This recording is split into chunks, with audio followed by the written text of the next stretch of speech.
வணக்கம். வேந்தரின் உச்சிவேளை பகல் செய்திகளுக்காக தனலட்சுமி. காவேரி ஜெகநாதன். முதலில் தலைப்புச் செய்திகள்.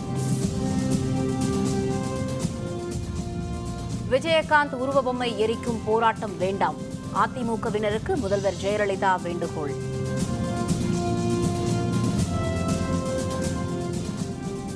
கேரள அரசின் புதிய மது கொள்கை தடை விதிக்க உச்சநீதிமன்றம் மறுப்பு.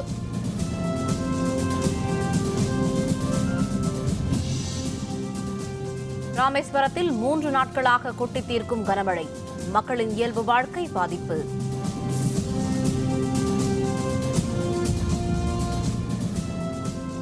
பொங்கலுக்கு விலையில்லா வேட்டி சேலைகள் திட்டத்தை தொடக்கி வைத்தார் முதல்வர் ஜெயலலிதா.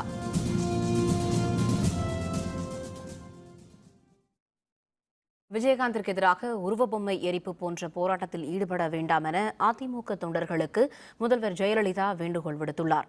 இது தொடர்பாக அறிக்கை ஒன்றை அவர் வெளியிட்டுள்ளார்.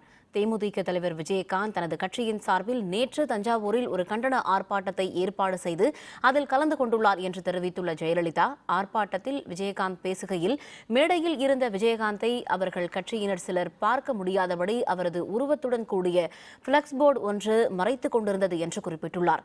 இதன் காரணமாக கூட்டத்திற்கு வந்திருந்த தேமுதிகவினரே பிளக்ஸ் போர்டை கீழே இறக்கியதாகவும் அதை மேடையில் இருந்து பார்த்த விஜயகாந்த் அதிமுகவினர்தான் அவரது பிளக்ஸ் போர்டை அகற்றுவதாகவும் தவறாக கருதியதாகவும் தெரிவித்துள்ள ஜெயலலிதா, இதை பார்த்து கூட்ட இடத்தை ஒட்டி பேருந்து நிறுத்த நிழல்குடையில் இருந்த தனது உருவப்படத்தை அகற்ற விஜயகாந்த் உத்தரவிட்டு அதன்படி தேமுதிக தொண்டர்கள் தனது உருவப்படத்தை அகற்றியதாகவும் தெரிவித்துள்ளார். இந்த பிரச்சனையால் உணர்ச்சி வசப்பட்ட அதிமுகவினர் விஜயகாந்த் உருவபொம்மை எரிப்பு போன்ற போராட்டங்களில் ஈடுபட்டுள்ளனர் என்று குறிப்பிட்டுள்ள ஜெயலலிதா, கண்ணியமான பேரியக்கமான அதிமுகவின் தொண்டர்கள் கடமை, கண்ணியம், கட்டுப்பாடு ஆகியவற்றை கடைபிடிக்க வேண்டும் என்று கேட்டுக் கொண்டுள்ளார். சட்டம் தன் கடமையை செய்யும் என்று விட்டுவிட்டு அதிமுகவினர் மக்கள் பணியாற்ற வேண்டும் என்று கேட்டுக் கொண்டுள்ள ஜெயலலிதா, விஜயகாந்த் உருவபொம்மை எரிப்பு போன்ற செயல்களில் ஈடுபட வேண்டாம் என்றும் வரும் சட்டப்பேரவை தேர்தலில் தேமுதிகவுக்கு மக்கள் உரிய பாடம் புகட்டுவார்கள் என்றும் தெரிவித்துள்ளார். இதனிடையே நேற்று நடைபெற்ற தஞ்சாவூர் கூட்டத்தில் முதல்வரை அவமானப்படுத்தி பேசியதாக தஞ்சாவூர் அதிமுக எம்எல்ஏ ரங்கசாமி அளித்த புகாரின் பேரில் விஜயகாந்த் மீது வழக்கு பதிவு செய்யப்பட்டுள்ளது. இதையடுத்து முன்ஜாமீன் கோரி மதுரை உயர்நீதிமன்ற கிளையில் விஜயகாந்த் தாக்கல் செய்துள்ள மனு மீதான விசாரணை இன்று பிற்பகல் விசாரணைக்கு வருகிறது. கேரள அரசின் புதிய மது கொள்கைக்கு எதிராக தாக்கல் செய்யப்பட்ட மனுக்களை தள்ளுபடி செய்து உச்சநீதிமன்றம் உத்தரவிட்டுள்ளது. கேரள மாநிலத்தில் மது விற்பனைக்கு தடை விதித்த அம்மாநில அரசு 5 நட்சத்திர ஹோட்டல்களில் மட்டும் மது விற்பனை செய்யலாம் என்று உத்தரவிட்டிருந்தது. மாநிலத்தில் உள்ள அனைத்து மதுபான பார்களின் உரிமங்களையும் ரத்து செய்வதாகவும் புதிய மது கொள்கையில் தெரிவிக்கப்பட்டது. கேரள அரசின் அந்த முடிவை எதிர்த்து அம்மாநில பார் உரிமையாளர்கள் அமைப்பின் சார்பில் உச்சநீதிமன்றத்தில் பல்வேறு மனுக்கள் தாக்கல் செய்யப்பட்டிருந்தன. கேரள அரசின் முடிவால் தங்களுக்கு பாதிப்பு ஏற்படுவதாக அந்த மனுவில் தெரிவிக்கப்பட்டிருந்தது. அந்த மனுவை தள்ளுபடி செய்த நீதிபதிகள் கேரள மாநில அரசின் புதிய மது கொள்கைக்கு தடை விதிக்க முடியாது என்று தெரிவித்துள்ளனர். இதனிடையே இந்த வழக்கில் பார் உரிமையாளர்களுக்கு ஆதரவாக மத்திய அரசின் தலைமை வழக்கறிஞர் முகுல் ரோத்தகியை நீக்கிவிட்டு புதிய தலைமை வழக்கறிஞரை நியமிக்க வேண்டும் என்று சுப்பிரமணியன் சுவாமி கோரிக்கை விடுத்துள்ளார். முன்னாள் பிரதமர் நேரு மற்றும் காங்கிரஸ் தலைவர் சோனியா காந்தி ஆகியோரை விமர்சித்து கட்டுரை வெளியிட்ட பத்திரிகையின் பொறுப்பு ஆசிரியரான சுதீர் ஜோஷி என்பவர் பணி நீக்கம் செய்யப்பட்டார். மும்பையில் இருந்து வெளியாகும் காங்கிரஸ் கட்சி பத்திரிகையான காங்கிரஸ் த செஷன் இதழின் சமீபத்திய வெளியீட்டில் நாட்டின் முதல் பிரதமரான ஜவஹர்லால் நேரு மற்றும் காங்கிரஸ் தலைவர் சோனியா காந்தி ஆகியோரை விமர்சித்து கட்டுரை வெளியானது. அதுகுறித்து பல்வேறு தரப்பிலும் விமர்சனங்கள் எழுந்த நிலையில் அந்த பத்திரிகையின் ஆசிரியரும் மும்பை மண்டல காங்கிரஸ் தலைவருமான சஞ்சய் நிருபரும் என்ற கருத்து தெரிவிக்கையில் தவறை ஒப்புக்கொள்வதாகவும் பத்திரிகையின் அன்றாட நடவடிக்கைகளில் தாம் தலையிடுவதில்லை என்றும் தெரிவித்திருந்தார்.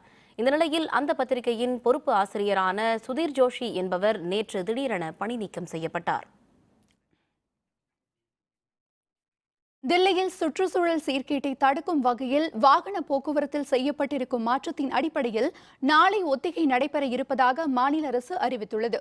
தில்லியில் வாகன போக்குவரத்தால் ஏற்படும் சுற்றுச்சூழல் சீர்கேட்டை தவிர்க்கும் வகையில் வரும் ஜனவரி 1 தேதியிலிருந்து வாகன போக்குவரத்தில் மாற்றம் கொண்டுவர அம்மாநில அரசு முடிவெடுத்திருந்தது. அதன்படி வாகன பதிவெண்களில் ஒற்றைப்படை எண்களை கொண்ட வாகனம் ஒரு நாளிலும் இரட்டைப்படை பதிவெண்களை கொண்ட வாகனங்கள் அடுத்த நாளிலும் என மாற்றி இயக்குவது குறித்து அறிவிப்பு வெளியானது. இந்நிலையில் அவ்வாறு இயக்குவது குறித்த மக்களின் கருத்துக்களை அறியும் வகையில் நாளை ஒத்திகை இயக்கம் நடைபெறவிருப்பதாக மாநில அரசு அறிவித்துள்ளது. இதனிடையே அவ்வாறு மாற்றி இயக்கும் நடைமுறைகளில் முக்கிய பிரமுகர்களுக்கு விலக்கு அளிக்கப்படலாம் என்று தகவல் வெளியாகியுள்ளது. इस नोटिफिकेशन के अंदर में जो एग्जम्पशन नंबर 23 है उसमें लिखा हुआ है कि ये विश्वास के ऊपर आधारित होगी। तो मैंने इसीलिए जनता से अपील की है कि आप कृपया करके नए साल की शुरुआत सच बोलने से कीजिएगा। अगर आपको कोई पुलिस वाला रोकता है, अगर आप इन वायलेशन चले जा रहे हैं तो कृपया करके झूठ ना बोलें। अगर आप बीमार नहीं हैं तो आप आपको बीमार मत कीजिएगा। தில்லியில் ஆட்டோ ரிக்ஷா அனுமதி முறைகேடு தொடர்பாக தில்லி போக்குவரத்து துறை அமைச்சர் கோபால் ராய் வீட்டு முன் பாரதிய ஜனதாவினர் ஆர்ப்பாட்டத்தில் ஈடுபட்டனர். தில்லியில் ஆட்டோ ரிக்ஷா உரிமம் கேட்டு விண்ணப்பித்தவர்களுக்கு வழங்காமல் மற்றவர்களுக்கு அனுமதி வழங்கப்பட்டதாக புகார் எழுந்தது. இதையடுத்து தில்லி முதல்வர் அரவிந்த் கெஜ்ரிவாலின் வீடு முன்பாக பாரதிய ஜனதாவினர் நேற்று ஆர்ப்பாட்டத்தில் ஈடுபட்டனர். அதன் தொடர்ச்சியாக இன்று தில்லி போக்குவரத்து துறை அமைச்சர் கோபால் ராயின் வீட்டு முன்பாகவும் பாரதிய ஜனதா கட்சியினர் ஆர்ப்பாட்டத்தில் ஈடுபட்டனர். முறைகேடு தொடர்பாக முதல்வர் கெஜ்ரிவாலும் அமைச்சர் கோபால் ராயும் பதவி விலக வேண்டும் என்று அவர்கள் முழக்கமிட்டனர். புத்தாண்டு கொண்டாட்டத்தின் போது நாட்டின் முக்கிய நகரங்களில் தீவிரவாதிகள் தாக்குதல் நடத்தும் அபாயம் இருப்பதாகவும் பாதுகாப்பை பலப்படுத்துமாறும் மாநில அரசுகளுக்கு மத்திய அரசு எச்சரிக்கை விடுத்துள்ளது. ஆங்கில புத்தாண்டு தினத்தன்று நாட்டின் அமைதியை சீர்குலைக்கும் நடவடிக்கைகளில் தீவிரவாதிகள் ஈடுபடும் அபாயம் இருப்பதாக மாநில அரசுகளுக்கு மத்திய அரசு அறிவுறுத்தியுள்ளது. அதனையடுத்து நாடெங்கும் உள்ள முக்கிய கோவில்கள், ரயில் நிலையங்கள், பேருந்து நிலையம் மற்றும் விமான நிலையங்களில் பாதுகாப்பு நடவடிக்கைகளை பலப்படுத்துமாறு மாநில அரசுகளுக்கு எச்சரிக்கை விடுத்துள்ளது. தில்லி, மும்பை, கொல்கத்தா மற்றும் சென்னை உள்ளிட்ட முக்கிய நகரங்களின் பாதுகாப்பை வலுவாக்குமாறும் மத்திய அரசின் அறிவுறுத்தலில் தெரிவிக்கப்பட்டுள்ளது. ராமேஸ்வரத்தில் 3வது நாளாக பெய்து வரும் கனமழையால் மக்களின் இயல்பு வாழ்க்கை முற்றிலும் பாதிப்படைந்துள்ளது. மத்திய வங்கக்கடலில் உருவாகியுள்ள குறைந்த காற்றழுத்த தாழ்வு நிலை காரணமாக ராமநாதபுரம் மாவட்டத்தின் பல்வேறு பகுதிகளில் கடந்த 3 நாட்களாக கனமழை பெய்து வருகின்றது. இதனால் நீர்நிலைகள் நிரம்ப தொடங்கியுள்ளதால் மக்கள் மகிழ்ச்சி அடைந்துள்ளனர். இதனிடையே ராமேஸ்வரத்தில் நேற்றிரவு முதல் தற்பொழுது வரை கனமழை விட்டு பெய்து வருகின்றது. இதனால் வாகன ஓட்டிகள் கடும் அவதியடைந்துள்ளனர். தொடரும் கனமழையால் ராமேஸ்வரம் வரும் பக்தர்கள் பெரும் சிரமத்திற்கிடையே சுவாமி தரிசனம் செய்து வருகின்றனர். கோவிலில் தேங்கியுள்ள மழை நீரை அகற்ற வேண்டும் என்றும் அவர்கள் கோரிக்கை விடுத்துள்ளனர்.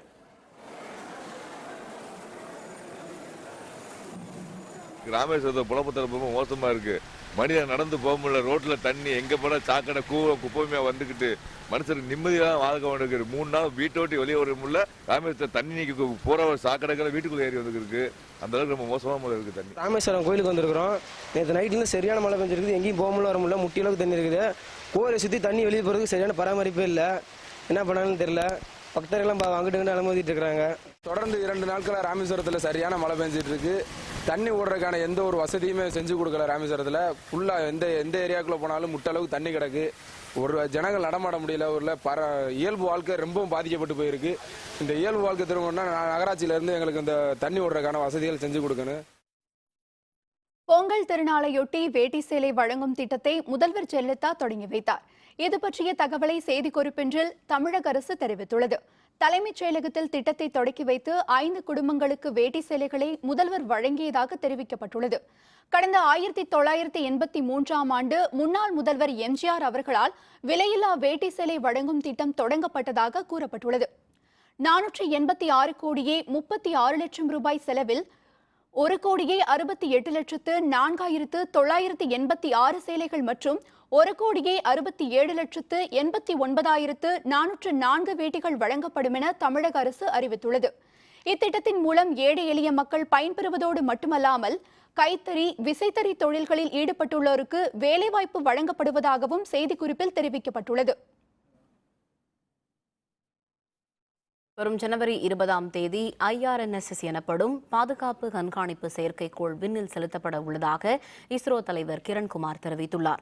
சென்னை IITயில் நடைபெற உள்ள கருத்தரங்கில் கலந்து கொள்வதற்காக இஸ்ரோ தலைவர் கிரண்குமார் இன்று காலை விமான நிலையத்திற்கு வந்து சேர்ந்தார். அப்போது செய்தியாளர்களுடன் பேசிய அவர், இந்தியாவின் பாதுகாப்பு தொடர்பான கண்காணிப்பு செயற்கைக்கோள் வரும் ஜனவரி 20ஆம் தேதி விண்ணில் செலுத்தப்பட உள்ளதாக தெரிவித்தார். மேலும் சார்க் நாடுகள் சார்பாக இந்தியாவில் இருந்து செலுத்தப்பட உள்ள செயற்கைக்கோளை அனுப்புவதற்கான பணிகளும் முனைப்புடன் நடைபெற்று வருவதாக கிரண்குமார் தெரிவித்துள்ளார். Yeah, we are working on our next launch, which is scheduled in January. Tomorrow we have got a MRR for that. So we are working towards our IRNSS series, the remaining 3 satellites, which completes the constellation of 7 satellites for our regional navigation satellite system. On that we are concentrating now. சென்னையில் அண்மையில் பெய்த கனமழை மற்றும் வெள்ளத்தால் வீடு இழந்தவர்களுக்காக முதல் கட்டமாக 10,000 அடுக்குமாடி குடியிருப்புகளை ஒதுக்கீடு செய்து முதல்வர் ஜெயலலிதா உத்தரவிட்டுள்ளார். இது தொடர்பாக அரசு வெளியிட்டுள்ள செய்திக்குறிப்பில், அடையாறு கரையோரங்களில் குடிசை வீடுகளில் வாழ்ந்த குடும்பங்களுக்கு ஒக்கியம், துறைப்பாக்கம், பெரும்பாக்கம் ஆகிய பகுதிகளில் கட்டி முடிக்கப்பட்டுள்ள 10,000 அடுக்குமாடி குடியிருப்புகளை முதல்வர் ஒதுக்கீடு செய்து உத்தரவிட்டுள்ளதாக கூறப்பட்டுள்ளது. அடையாளமாக 5 குடும்பங்களுக்கு முதல்வர் ஜெயலலிதா இன்று ஒதுக்கீட்டு ஆணைகளை வழங்கியதாகவும் செய்திக்குறிப்பில் தெரிவிக்கப்பட்டுள்ளது. அடுத்த 24 மணி நேரத்தில் தென் தமிழகம் மற்றும் கடலோர மாவட்டங்களின் ஒரு சில இடங்களில் மழை பெய்ய வாய்ப்பிருப்பதாக சென்னை வானிலை ஆய்வு மையம் தெரிவித்துள்ளது. கடந்த 24 மணி நேரத்தில் அதிக அளவாக ராமநாதபுரம் மாவட்டம் ராமேஸ்வரத்தில் 70 மில்லிமீட்டர் மழையும், பாம்பனில் 60 மில்லிமீட்டர் மழையும் பதிவாகியுள்ளது. இதனிடையே வங்கக்கடலில் நிலை கொண்டுள்ள குறைந்த காற்றழுத்த தாழ்வு நிலை அதே இடத்தில் நீடிப்பதால் தென் தமிழகம் மற்றும் கடலோர மாவட்டங்களில் மழை நீடிக்கும் என தெரிவிக்கப்பட்டுள்ளது. கடல் சீற்றமாக காணப்படும் என்பதால் மீனவர்கள் கடலுக்குள் செல்ல வேண்டாம் என்று எச்சரிக்கை சென்னையை பொறுத்தவரை வறண்ட வானிலையே காணப்படும் எனவும் சென்னை வானிலை ஆய்வு மையம் தெரிவித்துள்ளது. கோவில் யானைகளுக்கு சிறப்பு நலவாழ்வு முகாம், முதல்வர் ஜெயலலிதா உத்தரவு. விவரம் விளம்பர இடைவேளைக்கு பிறகு.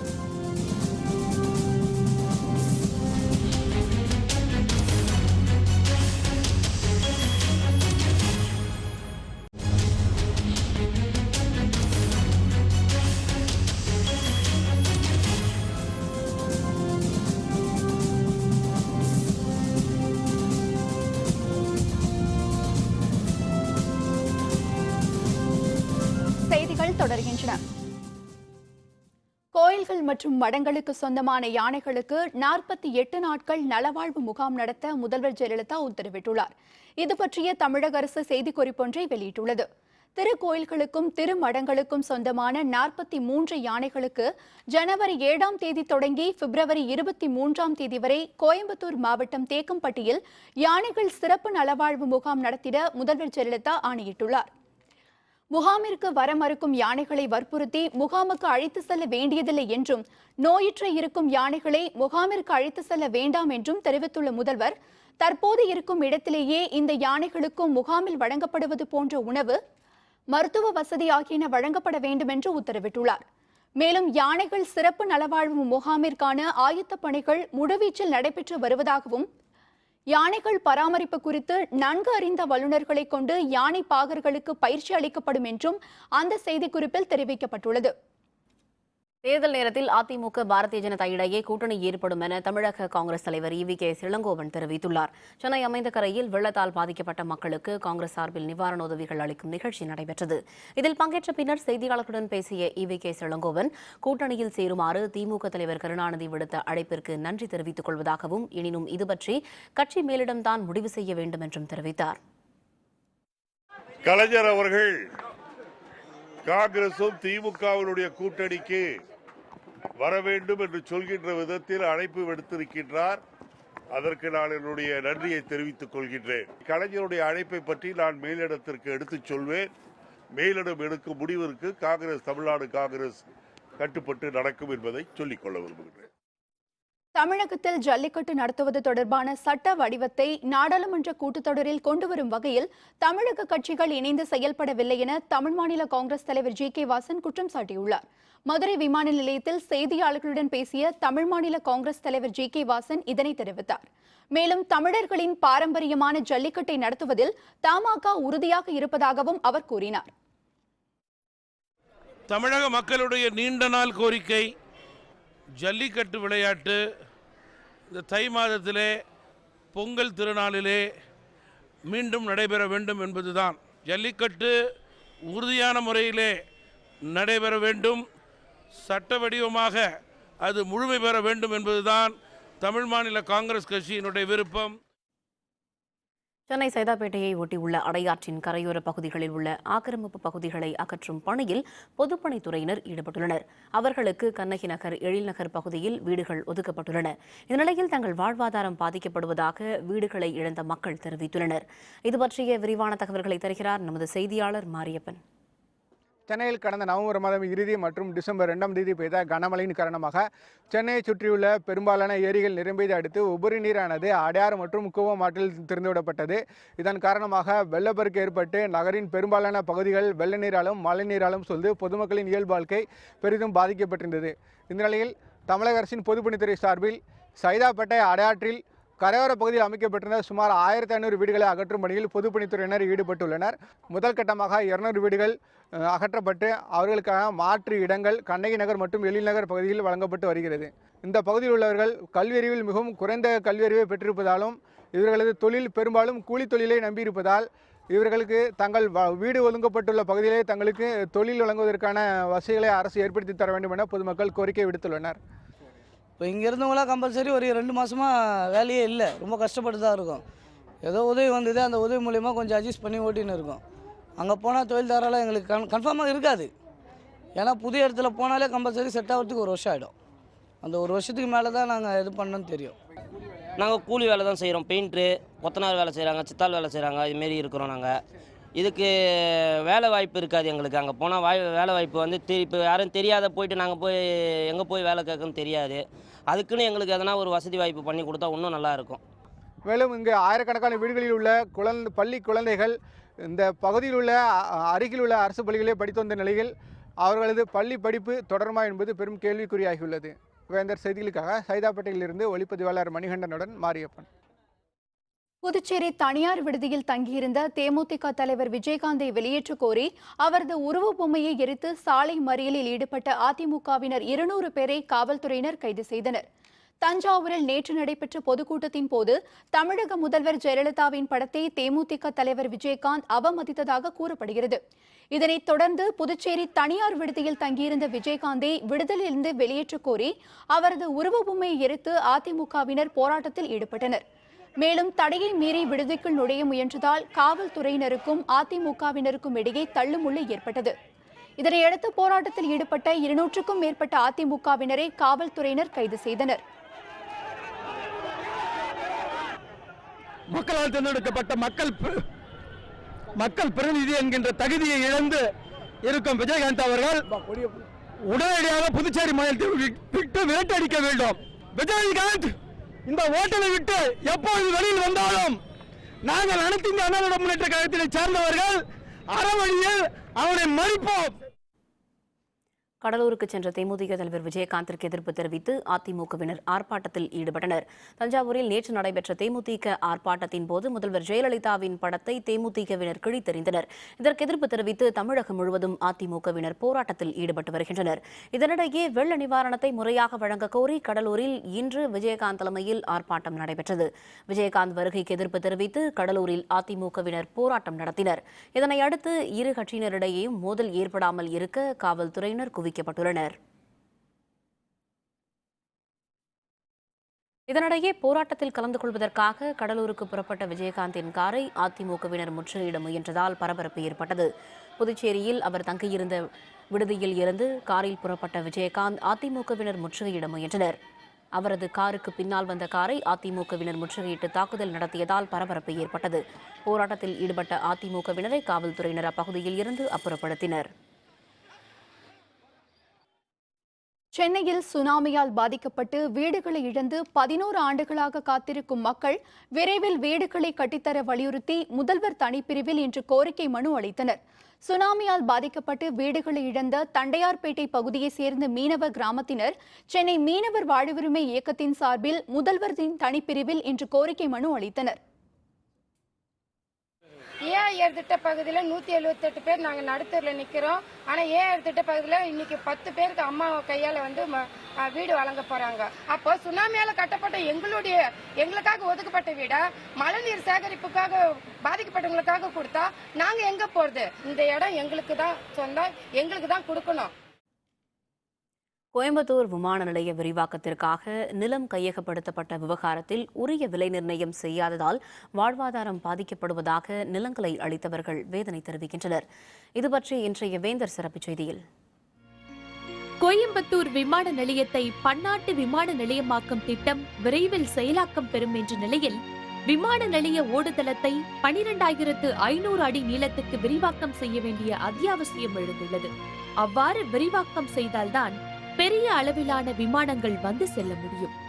அதற்கான நிலம் கையகப்படுத்தும் பணிகள் தொடங்கிய நிலையில் காலப்பட்டி, இருக்கூர், நீலாம்பூர் பகுதிகளை உள்ளடக்கிய நிலங்களை கையகப்படுத்தலாம் என ஆலோசனை தெரிவிக்கப்பட்டது. கோயம்புத்தூர் அப்படிங்கிறது வந்து ஒரு வளர்ந்து வர்ற நகரம். அதில் நாங்கள் குடியிருக்கிறோம். அந்த அந்த அந்த நகரத்தோட வளர்ச்சியில் எங்களுக்கும் பங்கு இருக்குது. நாங்கள் வந்து நிலத்துக்கு கொடுக்கறதுக்கு நாங்கள் தயாராக தான் இருக்கோம். கொடுக்கறது வந்து நேர்மையான நியாயமான மார்க்கெட் விலையும் அதற்கான இழப்பீடும் தந்தால் நாங்கள் கொடுக்கறதுக்கு தயாராக தான் இருக்கிறோம். 6 வருஷமாக வந்து இந்த அறிவிப்பு வந்ததுக்கப்புறம் நிறைய பிரச்சனைகளும் குளறுபடிகளும் நடந்திருக்கு. அதுக்கு பொதுமக்கள் நாங்கள் எந்த விதத்துலையும் காரணமில்லை.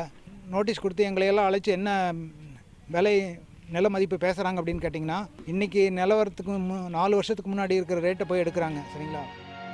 திட்டத்தின் தொடக்கத்தில் நிலம் கையகப்படுத்துதலுக்கான உத்தரவை அரசு பிறப்பித்ததை அடுத்து ஆரம்பகட்ட பணிகள் நடைபெற்றன. ஆனால் நிலத்துக்கு போதிய விலை நிர்ணயம் செய்யப்படவில்லை என அப்பகுதி மக்கள் வேதனை தெரிவித்தனர். 2011 வந்து ஏர்போர்ட் எடுக்கிறேன்னு சொல்லி ஒரு போராட்டம் பண்ணாங்க. அப்போ டெம்பரவரியாக நிறுத்துகிற மாதிரி சொன்னாங்க. சரி, இது வித்துட்டாது வேறு எங்கேயாவது போயிடலான்னு நினச்சா இது வாங்குறதுக்கு கூட யாருமே எங்கேருந்து வரலைங்க. பேங்க்கில் லோன் வாங்கி தாங்க வீடு கட்டியிருக்கோம். பேங்க் லோன் கூட இன்னும் முடியலைங்க. எங்களால் இந்த இடத்த விட்டு எங்கேயும் நகரவும் முடியாதுங்க. இந்த இடத்த நாங்கள் தரவும் மாட்டோங்க. நீங்கள் எங்களால் இந்த இழப்பீடு தாங்கவே முடியாதுங்க. இந்த மாதிரி ஏர்போர்ட்டுக்கு வந்து இடம் கேட்குறாங்க. நாங்களும் ரொம்ப கஷ்டப்பட்டு இடம் வாங்கி வீடு கட்டிக்கிறோங்க. நாங்களே இப்போ இந்த இடத்த கொடுத்து நாங்கள் என்னங்க செய்ய முடியும்? அந்த கூலிக்கு போய் தான் வேலை செஞ்சு தான் இடம் வாங்கினாங்க. இந்த இடத்த வந்து எங்களுக்கு வேணும்னு இப்போ கேட்குறவங்க முதல்ல கேட்டுருக்கலாம்ல. எங்களை மாதிரி நிறைய பேர் ஏழை தான் விற்கிறோம். நீங்கள் அதனால் தயவு செஞ்சு இங்கே எடுத்தீங்கன்னா எங்களுக்கு கஷ்டம்தாங்க. இது தகுந்த மாதிரி நீங்கள் சொல்லுங்கள். நிலம் கையகப்படுத்தும் பணிக்கு முழு சம்மதம் தெரிவிக்கும் மக்கள் நியாயமான தொகையும் இழப்பீடும் தரப்பட வேண்டும் என்றும் தெரிவிக்கின்றனர். அவ்வாறு தரப்படாவிட்டால் தங்களது வாழ்வாதாரம் பாதிக்கப்படும் என்றும் கூறுகின்றனர். எனக்கு மட்டும்தான் ஒரு பகுதியில் ஒரு ஏரியாவில் 220 மரம் எடுக்கிறாங்க. அப்படி இருக்கும்போது ஒரு மரத்துக்கு என்ன அப்படிங்கிறதும் கணக்கு இல்லை. அப்படியே இருந்தாலும் அங்கெல்லாம் ஏர்போர்ட் ரொம்ப கம்மி ரேட்டு அப்படிங்கிறாங்க. இந்த கோயம்புத்தூர் டிஸ்ட்ரிக்டில் எங்கேயுமே போய் கம்மியான விலைக்கு இந்த பகுதியில் வாங்க முடியாது. எல்லாருமே சிரமத்தில் இருக்கிற தவிர நல்லா இல்லை. ஒருத்தரும் கூட நல்லா இல்லை. வளர்ச்சி என்பது அனைத்து மக்களையும் அரவணைத்து இருக்க வேண்டுமே தவிர பொதுமக்களை வேதனைப்படுத்தி கொண்டு வரக்கூடாது என்பது ஒட்டுமொத்த மக்களின் கருத்தாக உள்ளது. வெந்த செயலுக்காக கோவையிலிருந்து தி. நந்தகுமார். மீண்டும் குமரிய கோலிமா எரிமலை, வானை சூழ்ந்த கரும்புகள். விவரம் விளம்பர இடைவேளைக்கு பிறகு.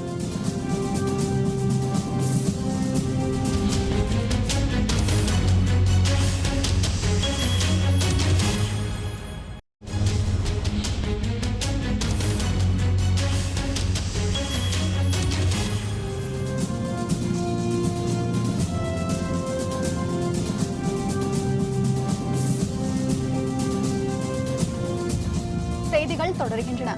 இனி அயலக செய்திகள்.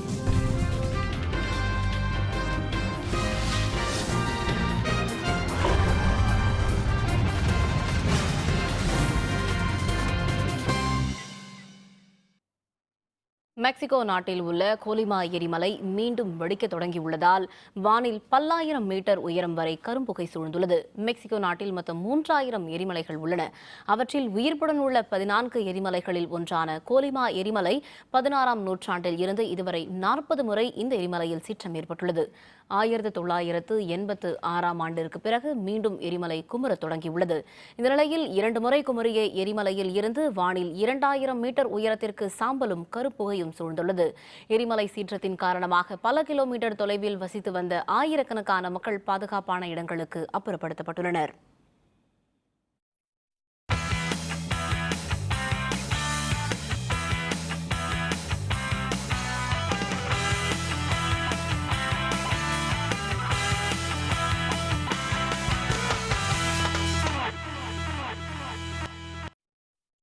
மேற்கிந்திய தீவு அணிக்கு எதிரான இரண்டாவது டெஸ்ட் கிரிக்கெட் போட்டியில் 177 ரன்கள் வித்தியாசத்தில் ஆஸ்திரேலிய அணி வெற்றி பெற்றது. ஆஸ்திரேலியா மேற்கிந்திய தீவு அணிகள் இடையேயான இரண்டாவது டெஸ்ட் போட்டி ஆஸ்திரேலியாவில் மெல்பர்ன் நகரில் நடைபெற்றது. இதில் முதல் இன்னிங்ஸில் 3 விக்கெட் இழப்பிற்கு ஆஸ்திரேலியா 551 ரன்கள் எடுத்து டிக்ளேர் செய்தது. இதனைத் தொடர்ந்து விளையாடிய மேற்கிந்திய தீவுகள் அணி 271 ரன்களுக்கு ஆட்டமிழந்தது. இரண்டாவது இன்னிங்ஸில் 3 விக்கெட்டுகள் இழப்பிற்கு 179 ரன்கள் எடுத்த ஆஸ்திரேலிய அணி டிக்ளேர் செய்தது. 460 ரன்களை வெற்றி இலக்காக கொண்டு களமிறங்கிய மேற்கிந்திய தீவுகள் அணி 282 ரன்களுக்கு அனைத்து விக்கெட்டுகளையும் இழந்தது. அதிகளவாக ஹோல்டர் 68 ரன்கள் எடுத்தார். இதனால் 177 ரன்கள் வித்தியாசத்தில் ஆஸ்திரேலிய அணி வெற்றி பெற்றது. ஆட்ட நாயகனாக ஆஸ்திரேலிய பந்து வீச்சாளர் லியான் தேர்வு செய்யப்பட்டார். இந்த வெற்றியின் மூலம் 3 போட்டிகள் கொண்ட டெஸ்ட் தொடரை 2-0 என்ற கணக்கில் ஆஸ்திரேலியா கைப்பற்றியது. அமெரிக்காவில் நடைபெற்ற ஐஸ் ஹாக்கி போட்டியில் வாஷிங்டன் கேபிட்டல்ஸ் அணி 2-0 என்ற கோல் கணக்கில் பஃபலோ ஷேப்ரஸ் அணியை வீழ்த்தியது. நியூயார்க்கின் பஃபலோ நகரில் நடைபெற்ற போட்டியில் வாஷிங்டன் கேபிட்டல்ஸ் அணி சிறப்பான ஆட்டத்தை வெளிப்படுத்தியது. அந்த அணி வீரர்கள் நேர்த்தியாக பந்தினை நகர்த்தி கோல் அடித்து அசத்தினர். கேபிட்டல்ஸ் அணி வீரர் அலெக்ஸ் ஓச்சின் முதல் கோலை அடித்து ஆட்டத்தின் விறுவிறுப்பை கூட்டினார். ஆட்டத்தின் இரண்டாவது பாதியிலும் நேர்த்தியாக விளையாடிய கேபிட்டல்ஸ் அணியின் வெற்றியை உறுதி செய்யும் விதமாக பிரெடன் கோல்பை கோல் அடித்தார். பஃபலோ ஷேப்ரஸ் அணியின் கோல் அடிக்கும் முயற்சிகள் கை கொடுக்காததால் 2-0 என்ற கோல் கணக்கில் வாஷிங்டன் கேபிட்டல்ஸ் அணி வெற்றி பெற்றது. For the Washington Capitals at young Eichel, but centering pass, score! On cue, Ovechkin. This is Tom Wilson with a slapper that goes wide, big rebound, score! Jay Beagle gets a gift. This one off of Ovechkin. The Caps defenders are dead tired. Backside look. Oh! Spectacular! Braden Holtby steals one from Evander. பல்கலைக்கழகங்களுக்கு இடையே நடைபெறும் தென்மண்டல அளவிலான கூடைப்பந்து போட்டி Kattankulathur SRM பல்கலைக்கழக வளாகத்தில் இன்று தொடங்கியது. காஞ்சிபுரம் மாவட்டம் காட்டாங்குளத்தூரில் உள்ள SRM பல்கலைக்கழகத்தில் தென்மண்டல அளவிலான கூடைப்பந்து போட்டி இன்று தொடங்கியது. இதனை வடபழனி SRM பல்கலைக்கழக வளாக இயக்குநர் சுப்பிரமணியன் துவக்கி வைத்தார். 6 நாட்கள் நடைபெறும் இந்த போட்டியில் ஆந்திரம், கேரளம், புதுச்சேரி உள்ளிட்ட மாநிலங்களைச் சேர்ந்த 80 பல்கலைக்கழகங்கள் பங்கேற்றுள்ளன.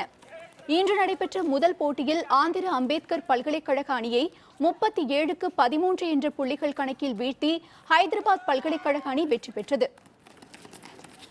இந்த போட்டிக்காக 80 பல்கலைக்கழக அணிகள் பதிவு செய்திருந்தன. 5வது நாளும் 4வது நாளும் லீக் போட்டி 4 டீமுகளுக்கு நடக்கும். இந்த 4 டீம் இதில் செலக்ட் பண்ண 4 டீமும் அகில இந்திய பல்கலைக்கழக கூடைப்பந்துகளுக்கு இடையேயான போட்டிகள் நடக்கின்றன. அது நாக்பூரிலே 16ஆம் தேதி ஜனவரியிலிருந்து 21ஆம் தேதி வரை நடக்கின்றது. அந்த போட்டியில் இந்த 4 அணிகளும் பங்கு பெறும். We're feeling really proud because we played really well. Our practice paid off. We saw that the other team played very well as well. And we're happy that we beat them. But no hard play, no fouls. We are good.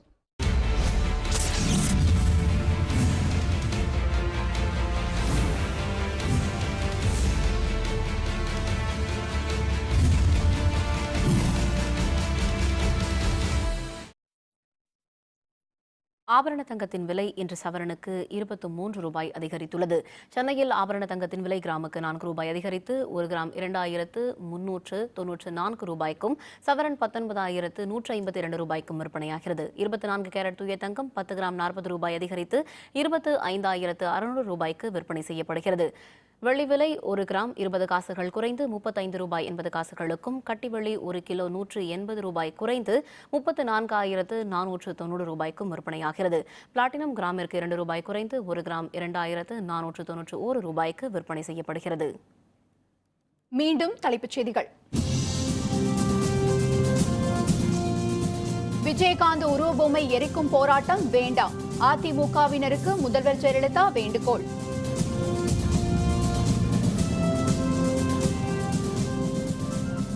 Kerala அரசின் புதிய மதுக் கொள்கை தடை விதிக்க உச்சநீதிமன்றம் மறுப்பு. ராமேஸ்வரத்தில் 3 நாட்களாக கொட்டி தீர்க்கும் கனமழை, மக்களின் இயல்பு வாழ்க்கை பாதிப்பு. பொங்கலுக்கு விலையில்லா வேட்டி சேலைகள் திட்டத்தை தொடக்கி வைத்தார் முதல்வர் ஜெயலலிதா.